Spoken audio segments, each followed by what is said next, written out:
Welcome to This Podcast is Making Me Thirsty, the number one destination for Seinfeld fans. This is Two Up and Two Down. Here's our producer, Chris, to start us off. Welcome back for another episode of Two Up and Two Down. Today we have a classic season 3 episode, The Boyfriend.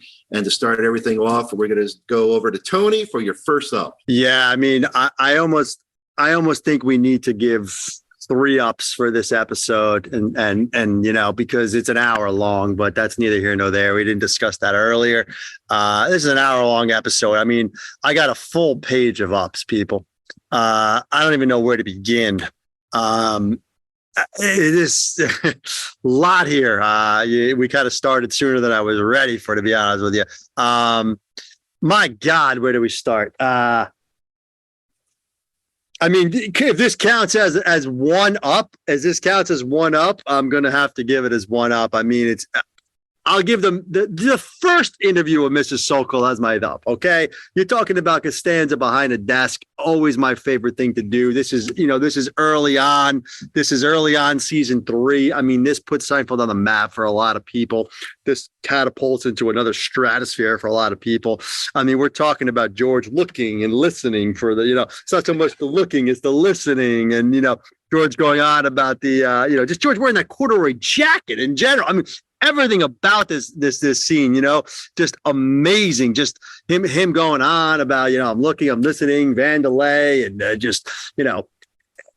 everything about that scene sets everything else up. So I'm going to give that the up. I can go off on a whole other thing there with Mrs. Sokol and George, but just generally speaking, just right off the bat, his first interview, everything. This whole episode just reminds me of New York City, of that time, being around that. I just remember that, just the way they make the office look, just everything about it, just Mrs. Sokol. I just love this episode, obviously, but love that scene, love all of the scenes with Mrs. Sokol.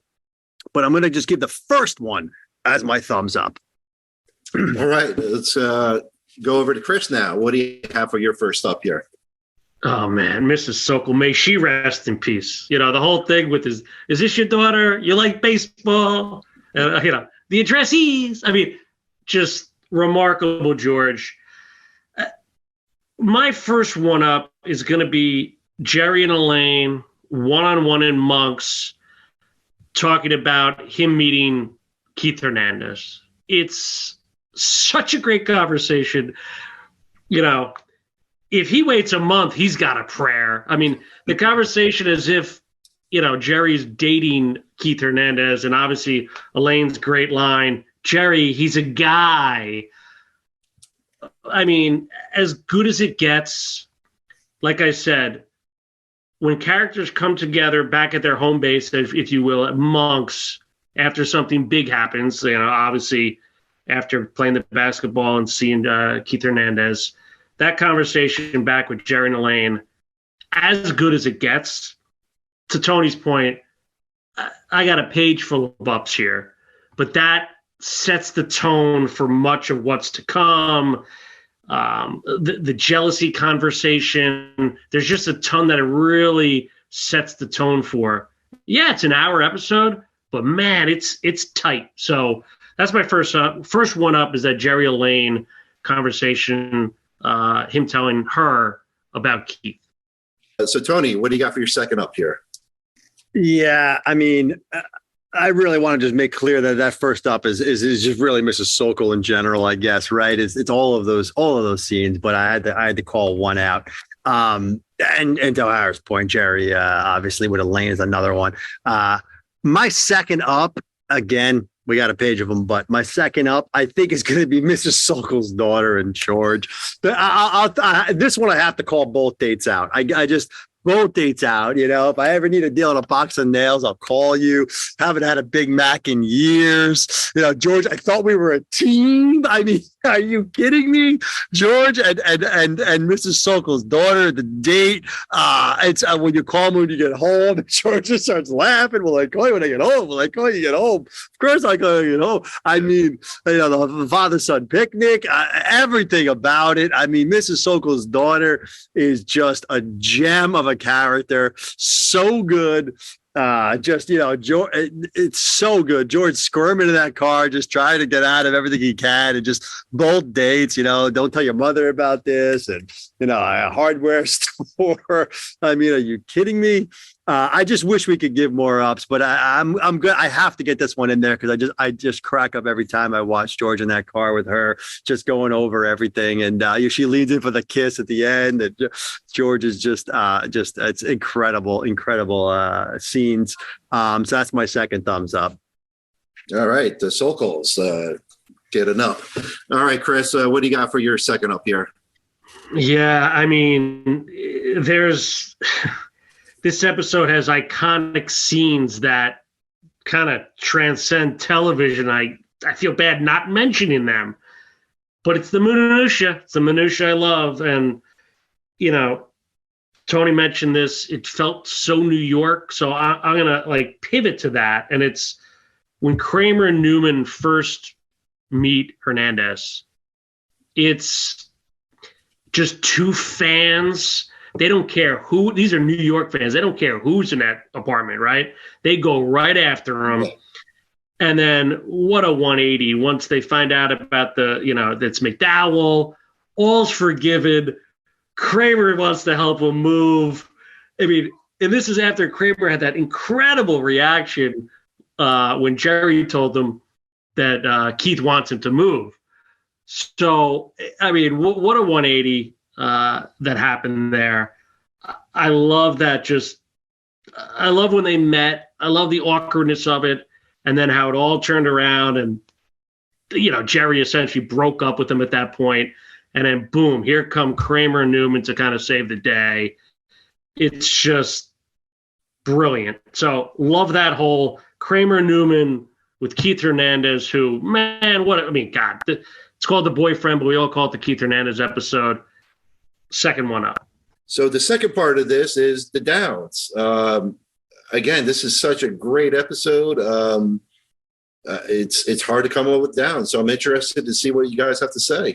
Tony, your first down, if you can. Yeah. Yep. I mean, we got to give downs. I have a page of ups, like we said, a few downs. Got to give it down here. My first down, if I have to give it down, and I do, it's a little too long. I think it's an hour episode. I think there's stand-up. They're still doing stand-up things in season 3. We do like that's the core of the show. We've mentioned that in the past. It's better than cold opens, yes. And, having a stand-up here and there kind of, is the essence of what the show is about. I agree. But if I had to give it down on this, I think they could have tightened it a little bit. I think there's a few scenes that maybe went a little bit too much, and then also a little too much stand up. I mean, if you look at it, it's kind of like 2 parts, right? But I think you condensed it all to 45 minutes, maybe instead of an hour. It would obviously, elevate it a little bit more. So that's going to be my down. If I'm going to nitpick here, I think we went a little too long. Because of that, there was a little too much stand up. Maybe that brought it to be too long. Maybe the JFK scene dragged out a bit. That's maybe blasphemy. I'm just trying to find some downs here. I think just in general, I think a shorter episode somehow working in, a 45-minute to 50-minute episode would have just tightened it up a little bit more. So that's my thumbs down. All right, yeah. I mean, like you said, it's length is a nitpick there. Then it's probably not that big of a down. But so, Chris, what do you got for your first one? Yeah, I'll take a little umbrage. I don't think it was long, but if I hear what he's saying, here's where my down would be: is you gotta see the baby. No need. They could have just eliminated that. I would still keep it an hour, and I think they could have, we could have had a little more Mrs. Sokol or a little more, there could have been other things we tapped into. The gotta see the baby, them going to see the baby. I get it at the end. They reference that with Hernandez and Kramer holding the baby, but I don't know, a little bit of a miss. And I get it. They revisited in the Hamptons. I get it, but just watching that live, and even watching it again now, I think that was the one piece that didn't really fit into what was happening on this whole show. So I'm going to go with the gotta see the baby as my one down. It's a valid point. I mean, even though you do enjoy it, it doesn't really fit with the rest of the show. So I can see that. Tony, over to you. What do you got for your second down? Yeah, I kind of agree with the baby line. My second down, and I think I brought this up in the past with the Deal episode. I think when Jerry gets that Elaine stuff going a little bit, when he tells George, we all love them getting together in Monks and talking things out, but I don't like this scene where Jerry kind of tells George, like, I never thought she'd find someone better than me. He gets a little bit like, it's a tad emotional somewhat, where Jerry's just like pissed that, she's found someone better and saying never thought she'd find someone better than me. Really that line, and just him being kind of, he's emotionally invested now in Elaine. I think season 3, they were still kind of maybe tweaking, having that like Jerry and Elaine possibility happening, which obviously we don't all love. And that's not what the show is about. And they never really went that way. But just him mentioning it, I think I've brought this up in the past when Jerry doesn't like when Elaine has a boyfriend and things like that. So that would be my second down. A little nitpick, but that's the second down on the boyfriend. Chris, what do you got for your final up here? Or down? I'm sorry, down. Yeah, I had the same note.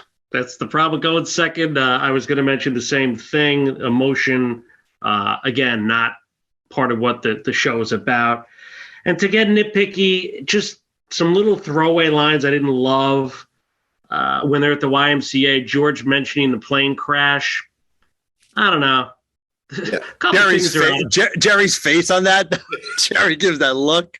But yeah, I agree. I wrote that down as well as a down. A couple things are a little out of bounds in my mind, and that's probably one of them. I didn't love that. Little nitpicky things, but, even Elaine talking about Mookie getting the hit. It wasn't a hit. It was an error. But, again, those are nitpicky, but those are my two slight downs for the boyfriend. Obviously, on top of what Tony mentioned with what I agreed with as well on the emotion. So that's my second down, was a little the plane crash stuff and the accuracy of Mookie's hit. So now let's wrap it up with grades here. Tony, back to you. What do you got for the grade on the boyfriend? Yeah, I mean, we just talked about ups, and we didn't even mention say Vandalay. We didn't even mention George running out and falling down. You admit like tech salesman. We didn't. I'd love to be a war buff. Had he be a buff? Maybe don't sleep 18 hours a day. I mean, just so many things we didn't even mention. Not driving into the airport. Just gonna say that. Not driving to the airport. What's he gonna do next? Actually drive him to the airport. Help him move. You barely know the guy.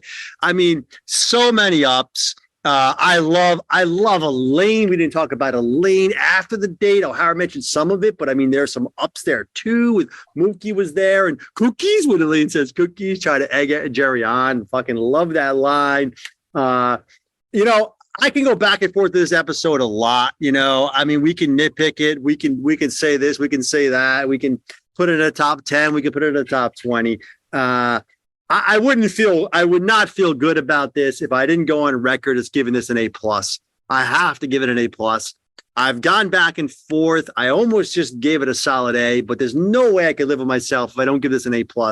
I mean, the boyfriend is as good as Seinfeld gets. It's season 3. It is, littered with amazing scenes we've talked about. I mean, every time George is in Mrs. Sokol's office, and she does her little hair, she gets all excited about Hernandez. I'll give you Keith. I mean, so much here.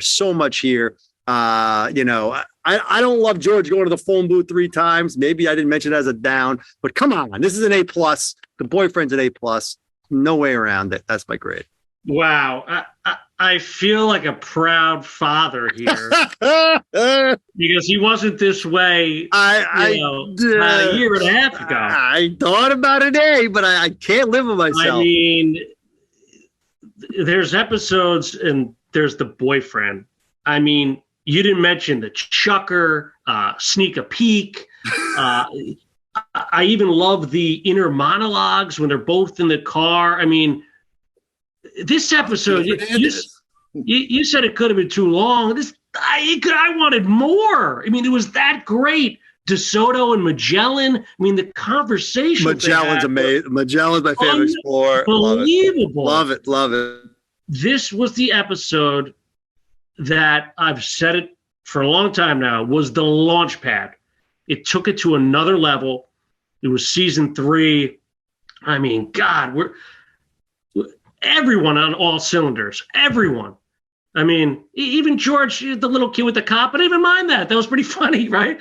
I mean, Mrs. Sokol, the daughter, the Vandelay, the jealousy conversation, like, having that sports hero and then meeting him, just so much going on in this episode. Obviously, George unemployed. I don't know if there's anything better than that in television. Jerry was just on his game, breaking up with a guy. I mean, and you mentioned Elaine, just at her best. They were all at their best. And then we didn't even mention Newman. I mean, Newman was nice game, pretty boy. There's so much in this episode. If I can go above an A+, I would. It's that good of an episode. So A+ for the boyfriend. Thank you guys for sharing your opinions on this episode. Join us again on the following week, and we'll wrap it up with that. And see you then.